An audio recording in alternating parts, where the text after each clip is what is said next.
Hello all my cute lambs. Today I'm showing in this video a simple evening routine of mine.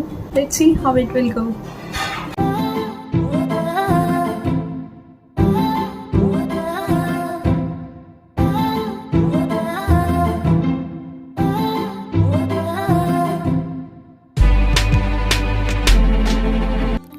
ఈరోజు evening నాకు work around 7:30కి అలా అయింది.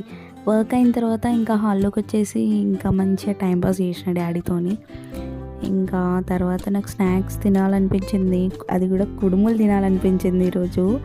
So అమ్మ process అంతా చేస్తుంటే ఆ ప్రాసెస్ మొత్తం చూసుకుంటూ వీడియో కూడా రికార్డ్ చేశాను. ఇంకా ఇంత పెద్ద ప్రాసెస్ ఉంటుందా దీనికి అనుకున్నా, బట్ టేస్ట్ మాత్రం చాలా బాగుంటాయి కుడుములు అయితే. నాకైతే చాలా ఇష్టం ఈ తెలంగాణ కుడుములు. అవయ్యే ప్రాసెస్లో నేను ఫ్రెష్ అప్ అయ్యేసి ఇంకా తినుకుంటూ ఉన్నాను కుడుములు. టేస్ట్ మాత్రం చాలా బాగున్నాయి. ఇంకా తెలిసిందేగా మన తెలంగాణ కుడుముల గురించి మామూలుగా ఉండదు. This is all about my evening routine. Thank you guys, thank you for watching this video. Please do share and subscribe for more videos like this.